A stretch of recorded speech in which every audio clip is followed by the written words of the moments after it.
평생을 운명이라는 말은 믿지 않고 살았어요. 하지만 그때 그 일을 경험한 후 사람은 각자 타고 태어난 팔자가 있고 그 팔자와 연결된 운명이 있다는 걸 믿게 되었습니다. 제 가치관을 변화시킨 그날의 이야기를 지금부터 시작해 볼게요. 제가 남편을 만나게 됐을 당시 이미 제 남편은 100억 자산가였어요. 시부는 자수성가한 대단한 분이셨고요. 저는 그런 남편과 시부모님을 보면서 부럽다고 느꼈던 부분이 하나 있었어요. 부모는 자식의 거울이라는 말처럼 남편이 시부모님을 보고 배운 것이 부유함을 관리하는 방법이었다는 것이에요. 그 점이 남편과 살다 보니 부러움으로 바뀌어갔던 거예요. 제가 부유를 관리하는 방법을 알았다면 적어도 이런 대우를 받으며 살진 않았을 텐데 하는 마음이 자꾸만 들었거든요. 집안도 직업도 평범했던 제가 못마땅했던 시모. 그리고 그런 저를 무시하는 남편과 살면서 얻은 거라고는 제 하나뿐인 자식과 고생한 흔적만 고스란히 담긴 저 자신뿐이었어요. 남편이 돈 많은 자산가면 뭐하나요? 있는 놈이 더한다고 제게 돈 한 푼 쓰는 걸 아까워하는 사람인걸요. 본인은 옷이며 신발이며 값비싼 것들로 치장하기 바빴지만 제가 쓰는 살림살이는 그렇게도 아껴라 타박을 하던 사람이에요. 제 남편이.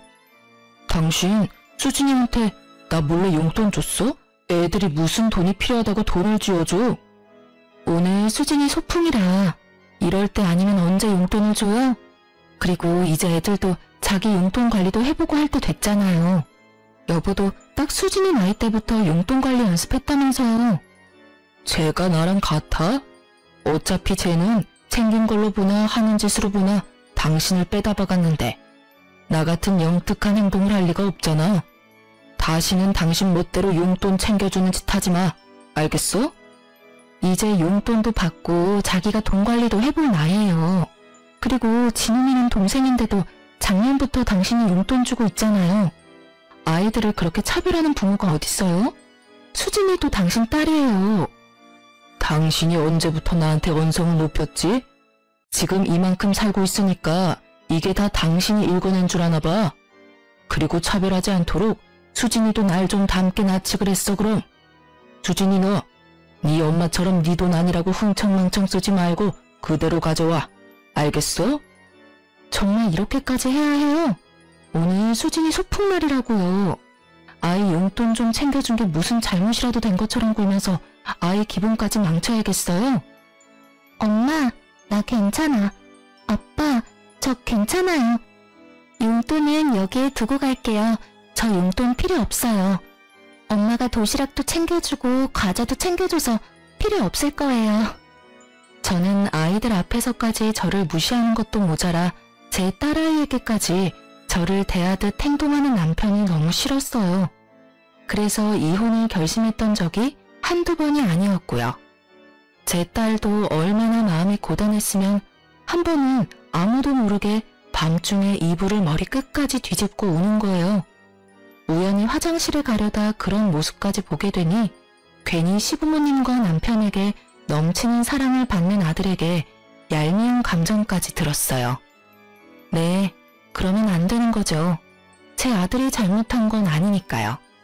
하지만 환경이 제 딸은 저의 아픈 손가락으로 만들더라고요. 그래서 딸아이에게 너무 힘들면 저와 이 집에서 나가 단둘이 지내는 건 어떻겠냐고 물었던 적이 있어요. 그런데 제 딸은 제 가슴을 미어지는 대답을 하더군요. 수진아, 엄마가 꼭 물어보고 싶은 게 있는데 솔직하게 대답해줬으면 좋겠어. 엄마랑 수진이랑 둘만 외할머니네서 지내는 건 어떨까? 엄마랑 함께면 어디든 너무 좋아. 하지만 엄마, 아빠가 미워서 그런 거라면 난 싫어요. 아무리 나를 미워하는 아빠라도 난 없는 것보다 있는 게 좋아. 내가 사랑하는 아빠잖아. 제 이혼 결심을 말린 건 이런 제 딸이었어요. 부모는 자식 보고 사는 거라는 말을 실감하며 그렇게 참고 또 참으며 살아왔습니다. 하지만 돈만 알지 남의 마음이라고는 눈꽃만큼도 헤아릴 줄 모르는 남편은 변함이 없었어요. 거기다 나중에는 저와 제 딸의 대화를 어떻게 알았는지 저에게 더 못되게 굴었어요. 이렇게 모진 남편과 살면서 주변 사람들에게 들은 말이라곤 시댁과 남편 얼굴에 먹칠하는 여자였네요. 그래도 하늘이 조금은 도왔다고 생각해요.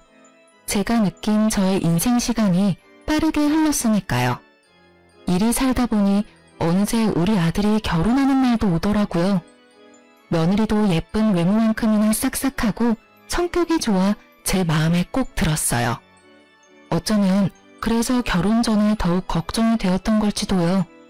거기다 여자라면 무시만 하는 줄 알았던 남편도 며느리 사랑은 시아버지라는 말을 증명이라도 하듯 며느리를 정말 예뻐했어요. 저는 그런 남편의 태도가 의아했지만 그래도 남의 귀한 자식이 천대받는 것보다 예쁨 받는 게 좋은 거니 다행이다 여기며 지냈어요. 그런데 남편이 저를 대하는 태도가 여전해서였을까요? 해가 갈수록 그 싹싹하던 며느리도 저를 대하는 태도가 변해갔습니다.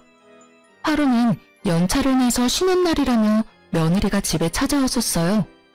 아들은 바빠서 자기와 시간 보낼 틈이 없다면서요. 남편이 좋아하는 곶감을 한가득 사서 왔고 남편은 입이 귀에 걸렸더군요. 참 웃긴 게 제가 무슨 이 집 식모라도 되는 듯 며느리는 자연스럽게 그 곶감 상자를 제게 쥐어주더라고요. 거기다 자기가 제 윗사람이라도 된 것처럼 제게 고개만 살짝 까딱이며 인사를 하곤 상자만 건넨 뒤 휑하니 거실에 앉아있는 남편에게 향했어요. 아버님, 식사는 하셨어요? 저는 시댁 올 생각에 밥 먹는 것도 까먹고 나온 거 있죠. 오는 길에 가볍게 요깃거리 한 게 전부니까 아버님이랑 저녁 식사까지 하고 가도 괜찮죠? 그럼 물론이지. 아가, 오늘은 뭐 먹고픈 것 없냐? 네 시엄마가 다른 건 몰라도 그래도 음식 솜씨 하나는 봐줄만 해. 먹고 싶은 게 있으면 시엄마한테 다 말해놔라. 아버님도 참 며느리가 돼서 어떻게 어머님께 요리해달라고 해요. 아무리 요즘은 허물없이 지내는 시어머니와 며느리가 많다고 해도 어머님께서 싫어하실지도 모르고요. 지금 네 시엄마 눈치를 보는 거냐? 네 시엄마가 나 몰래 눈치라도 주돈? 이 옆에 내가 안 보는 곳에서는 내게 시집살이 시키냐? 어머님처럼 좋은 분께서 시집살이라뇨. 전혀 그런 거 아니에요. 저 먹고픈 거 생겼어요. 아버님께서 요즘 기운이 없으신 것 같으니까 어머님께 백숙 먹자고 하면 좋겠어요. 제가 말씀드리고 올게요. 며느리는 남편과 한참을 떠들더니 주방에서 곶감 정리를 막 마친 제게 왔어요. 그러고는 말투며 표정까지 싹 바꿔서는 지시하듯이 제게 말하는데 단전부터 화가 확 치밀어 올랐어요. 하지만 저는 애써 참으며 좋게 둘러 말했어요. 아니, 다그치고 싶어도 남편이 떡하니 집에 있으니 할 수 없다는 게 적절한 표현이겠네요. 며느리도 그걸 아니 제 머리 꼭대기까지 기어올랐어요. 어머님, 곶감 정리 끝나셨으면 나가서 장 좀 봐오셔야 할 것 같아요. 아버님 안색이 별로 안 좋아 보이니까 오늘 저녁에 닭 사다가 백숙 좀 해주세요. 어려운 음식도 아니니까 할 것도 없고 어머님도 좋겠네요. 그럼 우리 아들한테도 연락해서 저녁에 집으로 오라고 하렴. 오랜만에 다 같이 식사하면 되겠구나. 그런데 얘 말투는 좀 더 예의 있게 하는 게 어떨까? 그래도 어머니 나도 네 시부모인데 명령하듯 말하지 않았으면 좋겠구나. 아버님 앞에서는 한마디도 못하면서 주방에 돌뿐이라고 그새를 못 참고 지적질은. 그럴 시간에 얼른 가서 장이나 봐오세요. 참, 어머님은 백숙 별로 안 좋아하시죠? 오늘은 김치 간단히 식사하셔야겠네요. 메뉴가 마음에 안 들면 밖에서 대충 뚫고 오시던가요. 저는 며느리와의 대화에 속이 들끓었지만 문제를 일으키고 싶지 않아 자리를 피하고 밖으로 나왔어요. 아들과 딸아이를 오랜만에 볼 생각만 하며 기분을 달랬죠. 그런데 안타깝게도 달래졌던 제 기분은 또다시 구렁텅이에 빠졌어요. 제 아들과 며느리의 부부관계도 전 같지 않다는 걸 알아버린 걱정만 가득 쌓인 날이 되어버렸거든요. 신을 느낀 물씬 풍기던 전과는 달리 오랜만에 본 아들 부부는 서로 말도 잘 섞지 않았어요. 제 아들의 안색도 별로 좋지 못했고요. 그러니 이 모든 걸 모르고 싶어도 몰라지나요? 하지만 둘 사이에 잠시 갈등이 있나 보다고 부부싸움은 칼로 물베기라니 곧 좋아질 거라고 여기며 구태여 아는 티를 내지는 않았어요. 그런데 그 후로도 아들 부부의 사이는 여전히 냉랭한 듯 했어요. 꽤 오랫동안 그런 모습을 제게 보여왔거든요. 거기다 그렇게 지내는 시기가 점점 길어지고 며느리와 아들의 관계도 며느리가 저를 대하는 태도도 좋지 못하면서 막막함만 커져갔어요. 그 모든 걸 보고 느끼면서도 저는 늘 속으로만 삭히고 꾹 참으며 지내는 것 말곤 할 수 있는 게 없었어요. 그날의 일이 터지기 전까지는요. 제 아들과 저는 생일이 하루 차이가 나서 매해 생일 저녁은 함께 보냈어요. 결혼 후 분가했어도 이것만큼은 변함이 없었죠. 제 남편이 저의 생일을 챙길 리 없다는 걸 진즉부터 알고 있던 아들이 저를 배려한 것이었어요. 그 덕에 저는 매해 제 생일밥을 챙겨 먹을 수 있었던 거예요. 물론 그 생일상도 다 제 손으로 차렸지만 아들과 나를 위한 거라고 생각하니 생일 때마다 기뻤어요. 긴 세월 동안 아들의 배려가 저의 선물이었어요. 남편의 신임을 받고 있는 며느리가 아들 부부 사이에서는 실세였고 모든 것을 며느리가 원하는 대로 해왔지만 단 하나, 저의 생일날 우리와 함께 보내는 것만큼은 아들이 고집을 부렸던 거예요. 며느리는 이 부분이 연애 때부터 결혼 후에도 쭉 불만이었던 듯 했어요. 그리고 결국 이 일로 인해 문제가 생기게 되었습니다. 아들 부부는 그날도 생일 파티를 위해 우리 집으로 넘어왔어요. 미리부터 준비를 하고 있긴 했지만 그날따라 유난히 오래 걸렸고 아들 부부가 도착한 후에도 꽤 오래 저는 주방에서 저녁 준비를 하고 있었죠. 너무 당연하게도 며느리는 손 하나 까딱하지 않았어요. 그래서 아들이 며느리를 대신해 저를 도왔고요. 그날따라 아들이 왜 그랬는 줄은 모르겠지만 아마도 고생하는 저와 반대로 편히 쉬고 있는 며느리의 모습에 속이 상했을 테죠. 한참을 저를 돕던 아들이 며느리에게 향하더니 뭐라고 말했는지 급격히 며느리의 표정이 어두워졌어요. 그러고는 잔뜩 기분 나쁜 표정을 해서는 주방에 와서 제게 따져 물었고 저는 그런 며느리가 되바라진 것처럼 보였지만 좋은 날을 망치고 싶지 않았어요. 어머님, 생일 핑계로 저를 부려먹어야 속이 편하시겠어요? 솔직하게 대답해 보세요. 제가 손님처럼 앉아있으니 마음에 안 드세요? 시어머니랍시고 며느리가 차려준 생일상을 받고 싶으시냐고요. 아니, 괜찮다. 일 끝나고 왔으니 너도 힘들 테지. 아들이 도와준 덕에 거의 끝났으니 이제 슬슬 밥 먹을 준비나 하자꾸나. 봐, 네 엄마도 내 도움이 필요 없다는데 왜 네가 난리야? 네가 시엄마야? 왜 네가 시집살이를 시키려고 드냐고 짜증나게. 너희 지금 내 앞에서 부부싸움이라도 할 요량인 거야? 아서라, 기분 좋은 날 그런 모습 보고 싶지 않아. 새아가, 기분 가라앉히고 쉬고 있으렴. 아들, 너도 너무 그러지 마. 엄마, 오늘은 이러면 안 되는 거잖아. 그동안 대우받고 지냈으면 감사할 줄 알고 도우려는 마음도 가져야 맞잖아. 내가 언제까지 제가 하는 꼴 같지 않은 행동을 참아야 해? 네가 말해봐. 아무리 딸 같은 며느리라도 너처럼은 안 해. 우리 아빠가 예쁘다 예쁘다 하니까 이 집에서 뭐라도 된 거 같아? 야, 생일이 무슨 유세야? 생일이면 큰 대접이라도 받아야 되냐고. 내가 왜 어머님 생일이라고 와서 주방 일을 거들어야 해?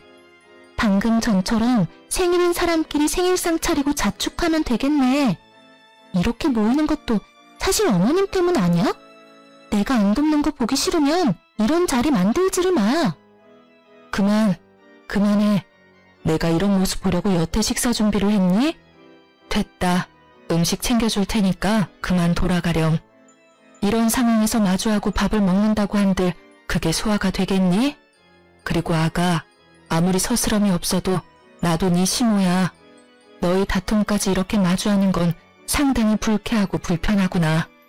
남이 보면 지금 네 태도가 경거망동하다고 할 수 있어.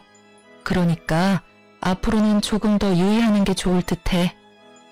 참나. 나는 이 집에선 이방인이다 이거지? 생일을 핑계로 모자가 쌍으로 눈 부라리고 사람을 잡아? 어머님도 그러는 거 아니죠? 경거망동하다고요? 그러는 어머님은 뭐 얼마나 고생하신대요? 이 집에서 기 한 번 제대로 못 펴고 살면서 기가 막히네. 제가 며느리라고 우리 시엄마 노릇은 해야겠다 싶어요? 며느리는 아들과 제 말에 따박따박 받아치며 언성을 높였어요. 모자가 생일을 핑계로 자기를 잡는 말을 어찌나 크게 했는지 방에 있던 남편이 집안이 왜 이리 소란스럽냐며 주방까지 나왔고 씩씩대는 아들과 며느리를 살피더니 자초지종을 물었죠. 며느리는 이때다 싶었는지 저와 아들을 한 번씩 노려보더니 제 남편에게 찰싹 붙어서는 불쌍한 척 연기를 해댔어요. 그 모습이 어찌나 황당하던지 기가 차서 말도 안 나오더라니까요. 저와 아들에게 바락바락 소리칠 때는 쌈딱이 따로 없더니 남편이 나오기가 무섭게 가련한 척은 다 하는데 배우였으면 상을 타도 여러 번 탔겠다 싶을 정도였어요. 눈물까지 훔치며 자기가 당해낼 재간이 없다고 하소연하는데 불려오도 그런 여우가 없다는 생각에 소름이 끼쳤어요. 아버님, 제가 뭘 그렇게 잘못했다고 이러는지. 남편도 어머님도 일 끝나고 와서 조금 숨 돌리는 저더러 주방일을 돕지 않는다며 역정을 부리니 제가 속수무책으로 당하는 수밖에 없는 거 아닌가요? 이게 다 무슨 소리야?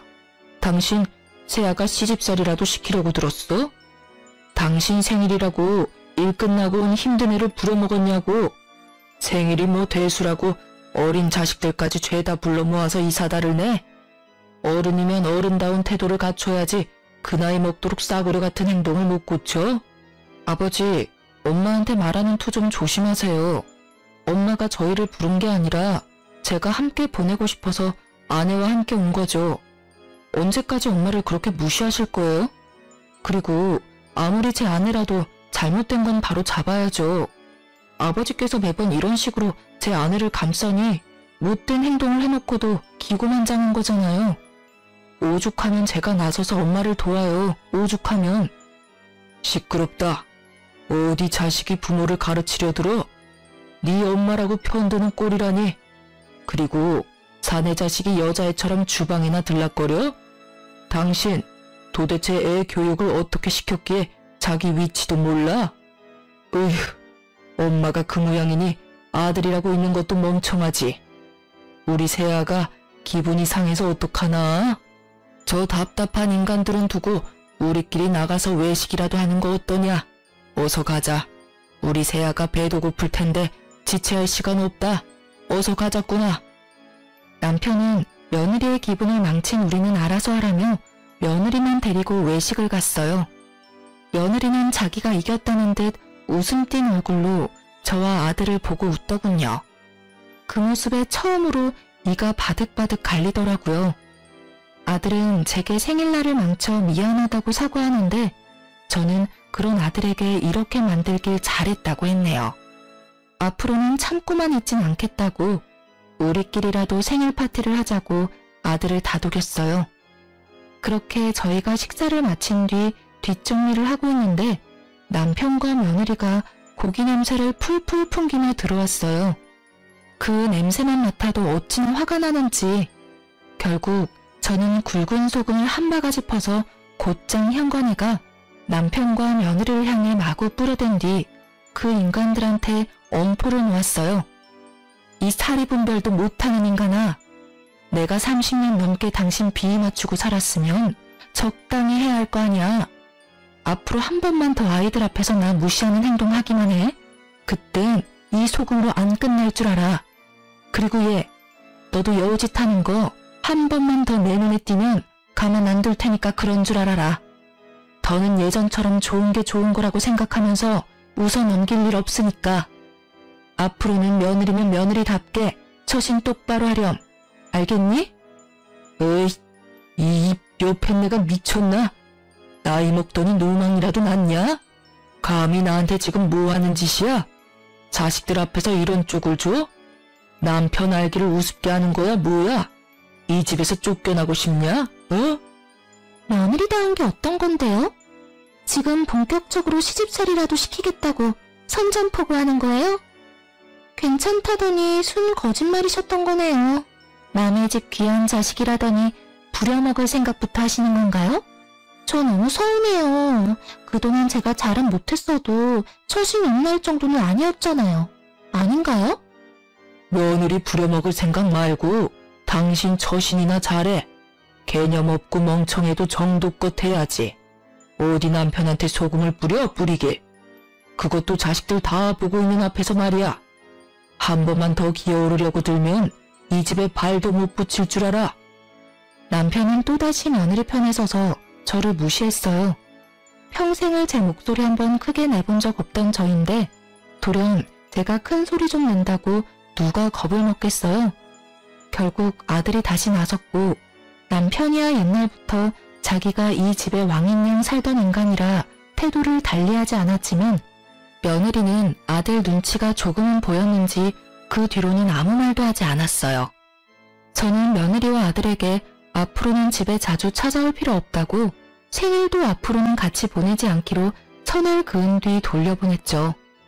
그런데 그 후로 저와 남편의 관계는 남보다 못한 사이로 갈라진 반면 며느리와 남편 사이는 애틋해 보일 만큼 좋아졌어요. 아들 눈치를 보며 며느리는 조금 조심하는 듯 했지만 얼마 가지 않았죠. 되려 남편이 며느리 길을 살려주느라 저를 홀대한 탓에 며느리는 전보다 더 자주 우리 집에 찾아왔고 나중에는 며느리가 제 머리 꼭대기에 앉아 마치 자기가 제 시모라도 된 듯 집안을 휘두르려고 했습니다. 그래서 저는 며느리가 집에만 찾아오면 밖으로 나가버렸어요. 한 공간에 있으면 제가 며느리에게 쓴소리 좀 할라치면 남편이 저를 쥐잡듯이 잡는 통에 되려 며느리만 더 기고만장해졌거든요. 그런 꼴을 계속 마주하느니 제가 그 자리를 피하기로 한 거예요. 그렇게 지내던 어느 날 며느리가 제게 전화를 해왔어요. 아주 살가운 목소리로 말하는데 어찌나 당혹스럽던지. 네가 내게 어쩐 일로 전화를 다 했니? 안부 연락을 한 번 안 하면서 말이야. 어머님도 참. 대신 제가 자주 찾아뵙잖아요. 오늘 연락드린 건 요즘 남편이 일이 고단한지 힘이 없어서요. 제가 요리하는 음식은 먹는 둥 마는 둥이라 걱정이 되네요. 어머님께서 남편 좋아하는 음식 몇 가지만 좀 해주시면 안 될까요? 하시는 김에 잡채랑 이것저것 챙겨주시면 더 좋고요. 죄송해요. 제가 요리 솜씨가 없어서 많이 부족해요. 제 아들이 힘이 없다는데 그 말을 듣고 싫다고 할 부모가 있을까요? 며느리 입으로 들어가는 거라면 나 몰라라 하겠지만 제 아들을 위한 거니 저는 통화를 마치자마자 한가득 장을 봐 음식을 했어요. 그리고 다음날 저는 만들 찬들을 챙겨 며느리 집으로 향했어요. 며느리가 전날 통화 당시 둘 다 일 때문에 바빠 낮에 집에 없으니 문을 열고 들어가라고 도어락 암호까지 친히 알려줬거든요.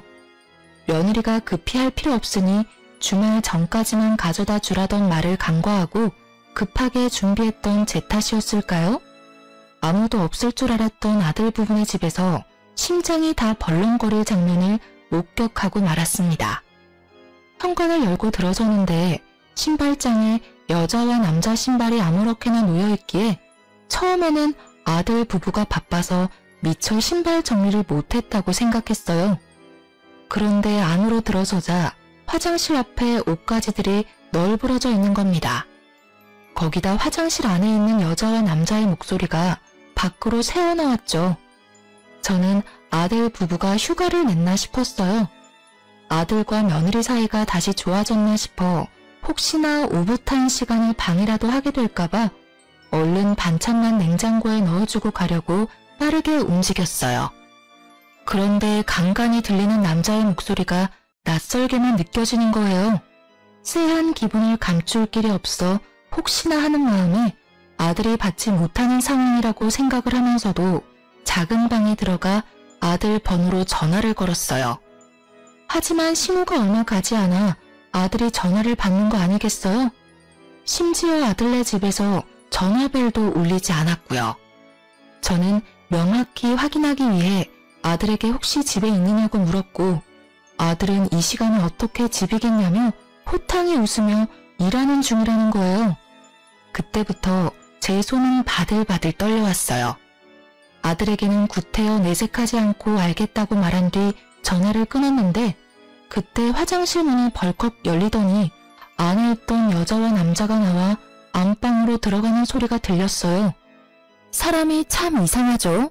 왜 그런 상황이 생기면 보고 싶지 않은데도 몸이 마음처럼 움직이질 않는 건지 뭐에 홀리기라도 한 듯 저는 그들이 들어간 안방으로 향했고 정신 나간 사람처럼 그것들의 모습을 마구 찍어댔어요. 제 등장에 며느리와 낯선 남자는 잠시 놀란 듯 싶었지만 역으로 저를 주거 침입자 취급을 하더라니까요.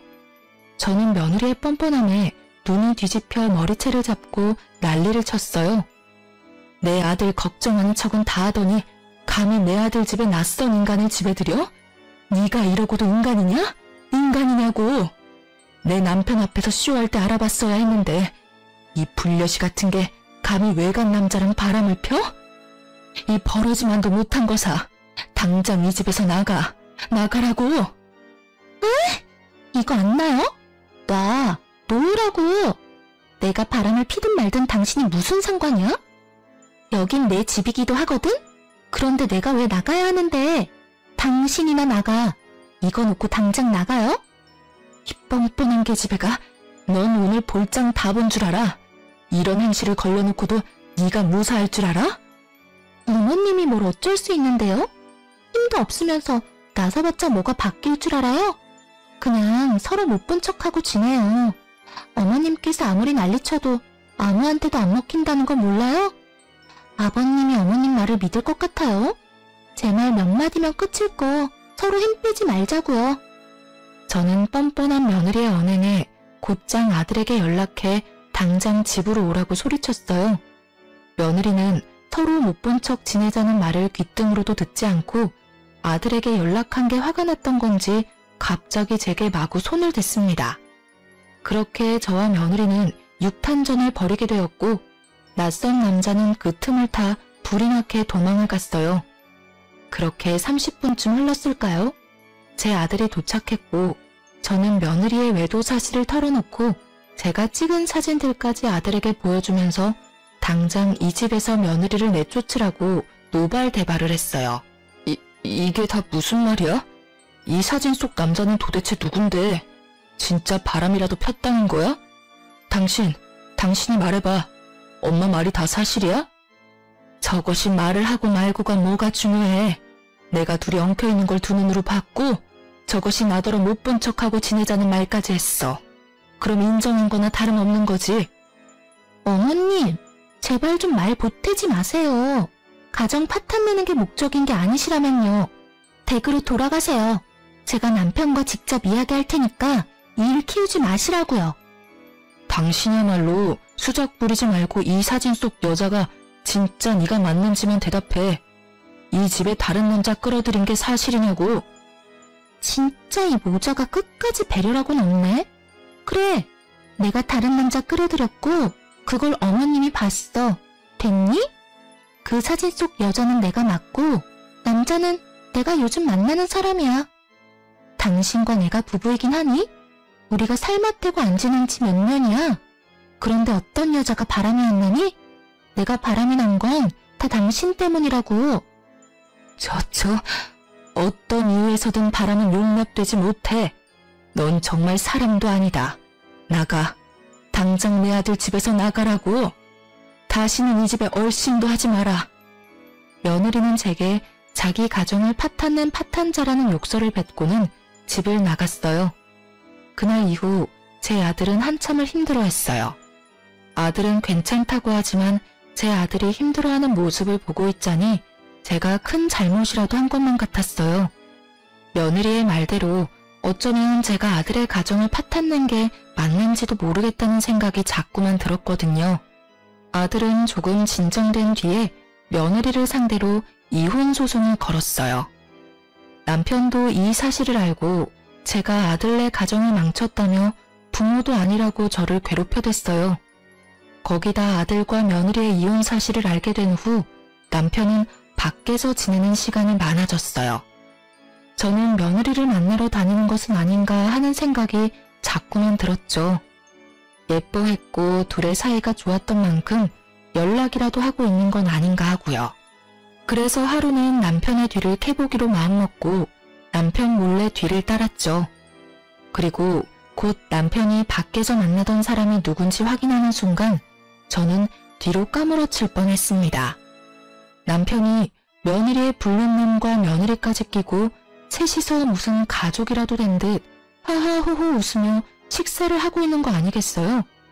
처음엔 납득이 가지 않아 머리가 새하얘졌어요. 하지만 곧 정신을 차리고 저는 그 자리에 쳐들어갔고 남편은 저를 보고 기함했어요.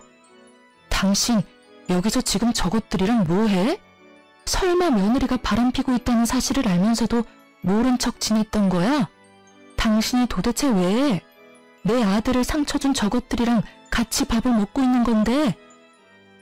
당신이 여긴 어떻게 알고 왔어? 일단 여기서 이럴 게 아니라 집에 가서 얘기해. 내가 자초지종을 다 설명할 테니까. 가긴 어딜 가. 당신 머리가 어떻게 된 거 아니야? 아무리 며느리가 예쁘다고 해도 네 자식 상처 준 쓰레기 같은 것이랑 웃으며 밥을 먹어? 그것도 불륜남이랑 같이? 여기서 딱 말해. 어떻게 된 건지 저것들 앞에서 말하라고. 내가 무슨 말을 해도 아무도 안 믿을 거라고 자신있게 말하더니 다 이런 이유 때문이었구나. 믿는 구석이 당신이었던 거야. 그렇지? 노망이 나도 단단히 났네, 이 인간이. 당신 무슨 말을 하는 거야? 여기서 소란 피우지 말고 집에 가서 말하자고. 빨리 따라와. 남편은 저를 끌고 집으로 향했어요. 제가 아무리 몸부림을 쳐도 남편은 까딱도 하지 않았죠. 집에 도착해서야 남편은 제 손을 놔주었어요. 저는 남편에게 이제 당신이 원하는 대로 집에 왔으니 한 톨의 거짓 없이 다 털어놓으라고 소리쳤어요. 며느리와 도대체 무슨 관계라도 되느냐고, 왜 그것들이랑 같이 있었던 거냐고 추궁했죠. 남편은 머리를 굴리기라도 하는지 입을 옴싹거릴 뿐 말을 뱉지는 않았어요. 그러기를 10분. 저는 더는 기다려줄 수 없어 며느리에게 자초지종을 물으러 가야 말을 할 거냐고 다그쳤어요. 그리고 그 순간 쫓아냈던 며느리가 집으로 들이닥쳤고 우리 집안은 며느리의 등장으로 풍비박산이 났습니다. 저는 며느리에게 무슨 낯짝으로 우리 집에 발을 들이냐고 난리를 쳤지만 며느리는 아랑곳하지 않고 집으로 들어왔어요. 그런데 남편의 태도가 이해할 수 없었어요. 밖에서는 그렇게 웃고 떠들며 며느리를 대하던 남편이 갑자기 며느리에게 왜 왔느냐고 당장 돌아가라고 하는 겁니다. 하지만 며느리는 시아버지의 말도 무시한 채 미친 사람처럼 웃어 제끼는 거예요. 그러더니 제 어깨를 잡으며 이렇게 말했어요. 어머님, 지금 당장 제게 머리 조아리고 절이라도 박으세요. 갑자기 쳐들어와서는 지금 무슨 말을 하는 거야? 내가 왜 내게 절을 해? 미쳤니? 이제는 너랑 엮이는 거라면 다 징글징글하다. 이게 다 무슨 악연이니? 제발 내 눈앞에서 사라져. 너 같은 인간 말종이랑은 한순간도 마주하고 싶지 않으니까. 제발 좀 눈에 띄지 말란 말이야. 어머님, 말 가려하세요. 제 생각에는 어머님께 제가 은인일걸요? 제가 재미있는 사실을 알려드리려고 친히 거론했거든요. 어머님, 저랑 바람난 그 남자가 아버님의 친자식이라면 어떨까요? 어머님께서 말씀하신 용납이 안 된다던 그 짓을 아주 오래도록 아버님께서 하셨네요. 제 덕에 지금 어머님도 저처럼 이혼하게 생겼고 제가 이 지옥 같은 집에서 벗어날 이혼 사유 만들어드렸으니 저한테 절이라도 하셔야 하는 거 아닌가요? 이혼 축하드려요, 어머님. 그게 다 무슨... 여보, 지금 저것이 뭐라고 하는 거예요? 며느리랑 바람피던 불륜남이 왜 당신 친자식이야? 이게 다 무슨 상황인 거냐고? 이렇게 상황 파악을 못하셔서야 알려드린 재미가 없네. 당신 남편이 당신이랑 결혼하고도 외간 여자랑 바람을 피웠고 그 여자랑 당신 남편 사이에 아이가 생겨서 낳았고요. 당신이 얼마 전 아들 집에서 본 그 외간 남자가 아버님의 친아들이야. 쉽게 말하면 내 남편의 배다른 형제이자 당신은 하나뿐인 아들의 배다른 형제. 알고 보니 남편은 저와 결혼 후 얼마 되지 않아 바람이 났고 그 관계를 꽤 오래 유지하면서 임신까지 시켰던 것이었어요. 그렇게 남편은 긴 세월 동안 두 집 살림을 했던 거예요.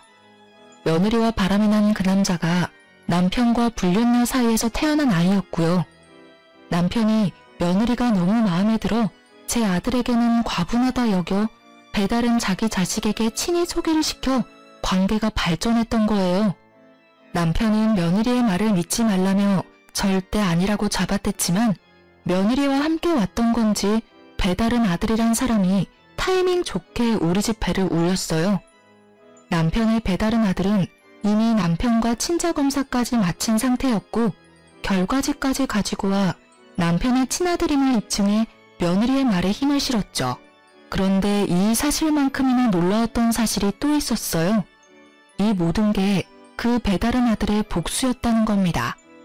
알고 보니 남편과 바람폈던 불륜녀는 몇 년 전 건강 악화로 세상을 떠났는데 그때 장례식장에 얼굴 한 번을 비추지 않았던 남편에게 복수를 다짐했다고 말이죠. 아파서 불륜녀가 병원 생활을 오래 했는데 그때도 찾아온 적 없고 그저 돈으로만 해결을 했던 거예요. 그 모든 걸 보며 지내온 남편의 배다른 아들은 자기 가정이 무너졌지만 여전히 가정을 이루고 잘 살고 있는 제 남편을 무너뜨릴 계획을 세웠던 거예요. 떵떵거리고 사는 남편의 말년만은 꼭 망가뜨리겠다는 마음만 가지고 버티면서요. 그런데 때마침 남편이 며느리를 소개해줬고 그때를 기회로 삼아 복수의 계획을 세웠어요. 그러다 며느리와 눈이 맞아 사랑을 나누는 사이가 되어 며느리는 자신이 사랑하는 그 배다른 아들의 뜻을 따라 도와주게 된 거였어요. 저는 이 모든 사실을 알자마자 남편을 상대로 이혼 소송을 했습니다. 며느리에게도 다시는 악연이든 필연이든 얽히지 말고 살자고 엄포를 놓았고요. 제 이혼 소송은 긴 여정과도 같았어요. 돈 많고 빽 많은 전 남편을 상대하기란 너무도 어려웠죠. 하지만 결론적으로 제가 승소하게 되었습니다. 제 아들의 이혼도 며느리가 바람을 인정하면서 합의를 통해 쉽게 정리할 수 있었어요. 전 남편은 제게 자기 재산을 나누는 것이 아까워 어떻게든 한 푼이라도 안 주려고 기를 썼어요. 그러나 전 남편으로 인한 이혼 사유 덕에 전 남편의 바람은 물거품이 되어 재산은 물론 위자료까지 모두 챙길 수 있었네요. 저는 이혼 후 아이들과 살림을 합쳐 함께 지내기 시작했어요. 늦은 나이긴 해도 사회생활도 시작해 나만을 위한 시간을 보내고 있었죠. 그러던 어느 날 전 남편이 난무한 행색으로 찾아왔어요. 처음엔 너무 볼품없는 차림이라 전 남편인 줄 모르고 수상한 사람이라고 오해해 신고까지 했어요. 경찰서에 가서 전 남편의 진변을 확인한 후에야 알아차릴 수 있었어요. 그런데 전 남편이 저를 찾아온 이유가 너무도 황당했습니다. 당신은 아주 멀끔히 잘 사나 보네. 이혼하고 나서 얼굴도 덮이고 말이야. 어디 다른 살림이라도 차린 건 아닌가 보지? 애들이랑 같이 지내는 거 보면. 그게 당신이랑 무슨 상관이야. 당신이야말로 어떻게 살면 그런 거짓골을 할 수 있어? 얼른 돌아가. 그리고 그런 몰골로 여기 기웃대지 마. 아이들이 보기라도 하면 어떻게 생각하겠어? 내가 이렇게 된 건 다 당신 때문이잖아. 당신이 법적으로 내 아내였다는 이유 하나로 내 재산까지 쓸어간 탓에 내가 이렇게 된 거라고. 당신은 그 많은 돈을 받아갈 자격이 없어. 내 입장에서는 갈치와 다를 바가 없다고. 그러니까 그 돈 돌려줘. 정 못 주겠으면 위자료로 타간 돈이라도 내놔. 당신 진짜 끝까지 구질구질하게 왜 이래? 진짜 넌 인간 되려면 멀었다 멀었어. 다신 찾아오지 마. 또다시 법정에서 다투고 싶은 거 아니면 썩 꺼지라고. 나 네가 그 돈 안 주면 절대 못 가. 우리 아들 이혼하고 혼자 돼서 먹고 살기 편할 텐데 그쪽으로 붙어서 돈 좀 뜯어내야 하나? 우리 아들 요즘 좀 살만하지? 아니면 내 딸한테 돈 좀 꿔볼까? 그간 키워준 은혜가 있는데 이것들이 나 몰라라 하겠소? 선 넘지 마. 너 돈 많고 백 많던 그때 네가 아니야. 지금 네 꼴을 봐. 거지보다 더 거지 같은 네 모습을 보라고. 우리 애들이 너처럼 멍청한 줄 아니? 어디 할 수 있으면 한번 해봐. 우리 애들이 너한테 10원 하나 주는지 말이야. 쥐뿔도 없는 게 여전히 네가 뭐라도 된 줄 아나 본데 정신 차려. 나이 먹고 추하게 늙지 말고. 전 남편은 자기 재산 다 잃고 제게 돈 달라고 찾아왔던 거였어요. 며느리와 배다른 아들에게 뒤통수 맞고 저희에게도 버림받은 전 남편은 남는 건 돈밖에 없었고 무료한 생활을 돈놀이를 하며 지냈어요. 결국 그 많던 재산을 다 잃고 시댁에서도 내쳐져 제게 손 벌리려고 제 집 주변을 기웃대다가 타달이 난 거죠. 뻔뻔하게 아이들한테까지 손 벌리려는 전 남편의 태도가 기가 막혔어요. 저는 더 들어줄 것도 없다는 생각에 이전 시모에게 전화를 걸어 거짓골로 찾아온 당신네 아들 눈꼴 사나워 못 보겠으니 주워가라고 했어요. 전 남편은 제가 이전 시모에게 연락한 게 마음에 안 들었는지 못되게 굴며 제게 돈을 내놓으라며 협박을 하더군요. 야, 네가 나랑 이혼했다고 뭐라도 된 것 같냐? 나한테 벗어났다고 생각하면 오산이야. 네가 돈 주기 전엔 난 계속 너구 애들이고 찾아와서 깽판이라도 칠 생각이니까. 그러니까 그런 꼴 마주하고 싶지 않으면 당장 돈 보내. 당장 내 돈 내놓으라고, 내 돈. 네가 그러면 내가 전처럼 무서워할 줄 알고? 어디 한번 깽판 쳐봐. 새고랑 차고 싶으면 말이야. 한 번만 더 찾아왔단 봐. 나도 더는 가만히 있진 않을 거니까. 저는 전 남편을 더는 상대하고 싶지 않아 또 찾아와 돈을 요구하면 법정에서 만날 줄 알라고 엄포를 놓은 뒤 돌아왔어요. 하지만 그 뒤로도 몇 차례나 연락이 왔고 나중에는 우는 소리하며 제발 지낼 곳만이라도 마련해달라고 애원했지만 저는 들은 척도 하지 않았어요. 그 무렵 이전 시댁에서까지 제게 전 남편을 사람처럼만 살게 도와달라 연락이 왔어요. 예, 우리 아들 좀 살려주렴. 제발 내 아들 사람처럼만 살게 도와주면 안 되겠니? 너도 우리 애가 지금 어떻게 지내는지 알잖아. 오래 산정이 있는데 그런 모습을 보고도 가엾지 않니? 부탁이다. 우리 아들 좀 받아줘. 자꾸 제게 신뢰를 범하지 마세요. 이미 이혼했고 제가 그동안 남편과 살면서 어떤 대우 받으면서 어떻게 참아가며 살았는지 다 아시잖아요. 제가 그 꼴을 왜 또 해요? 제가 우스워서 몇십 년을 바람 피우면서 두 집 살림한 인간이에요. 그런데 제가 무슨 자선단체도 아니고 불쌍해졌다고 거둬야 하나요? 어머님 자식, 어머님께서 끝까지 책임지세요.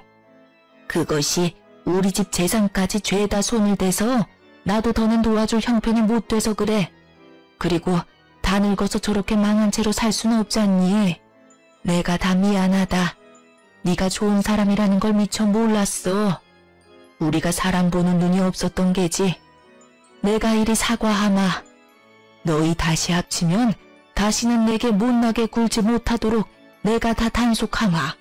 그러니 제발 너그러이 봐주면 안 되겠니? 이래서 있을 때 잘하라는 말이 있나 보네요. 너그러이 봐줄 수 없고요. 저도 이제 제 인생을 살아야죠. 결혼 생활 내내 남편에게만 맞추며 저라는 사람은 없이 살았어요. 그때 단속하지 그러셨어요. 그리고 어머님, 뻔뻔하게 그만 연락하세요. 제가 무슨 쓰레기통인가요? 결혼 생활 내내 뒤로 다른 여자 품은 쓰레기를 제가 왜 다시 걷어요? 그 쓰레기 이제 어머님께서 치우세요. 나도 내 아들도 네가 있을 땐 미처 몰랐던 거야. 다 잃고 나니 네가 얼마나 소중한 사람이었는지 알았단다. 네가 어떤 모진 말을 해도 나는 괜찮아. 내 아들만 다시 받아준다면 내게 절이라도 할 수 있어. 그러니 제발 딱 한 번만 다시 생각해 주렴. 이런 말씀까지 드리게 돼서 정말 유감이지만 전 싫습니다. 어머님 아들 정말 볼품없고 못돼 처먹어서 제 인생에 다신 엮고 싶지 않아요. 그러니 다시는 연락하지 마세요. 어머님도 이제 제 어머님 아니시니까요. 저는 대차게 거절했고 그 후로 시댁의 연락도 전 남편의 연락도 모조리 끊어버렸어요. 제 아이들에게도 도움되지 않을 연락이니 아빠에 대한 연민이 있어 받아주고 싶은 게 아니라면 되도록 연락을 자제하라고 당부했죠. 그 뒤로는 그 어느 접점도 없었어요.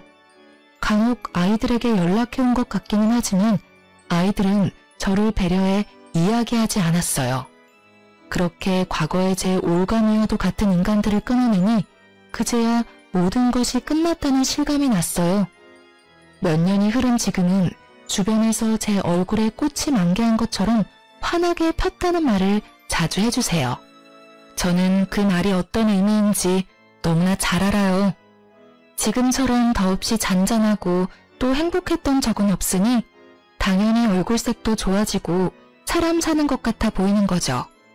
아이들만 오롯이 챙기며 단란하게 지내니 제 스스로도 돌아보게 되고 사회생활에 대한 재미도 느끼면서 하루하루 감사한 마음으로 보내게 되었어요.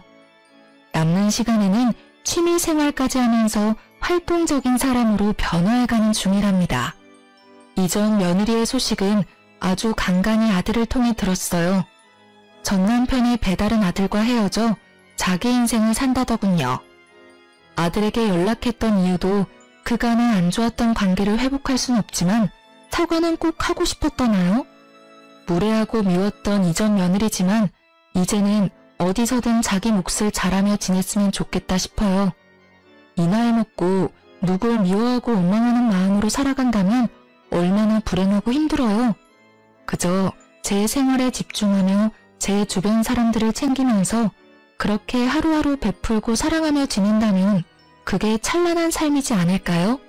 남편에게 대여서인지 며느리의 도끼를 느껴서인지 아들도 저도 재혼 생각은 없어요.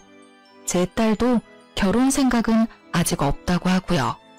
그래서 저희는 앞으로 한동안은 서로만을 챙기며 지낼 듯해요. 하지만 제 딸도 제 아들도 언제든 마음의 여유가 생긴다면 외롭지 않게 참하고 좋은 사람을 만나 인생의 이막을 시작하길 소망해 봅니다. 제 사연 들어주신 많은 분께 감사 인사드리며 이만 마칩니다. 좋은 하루 되세요.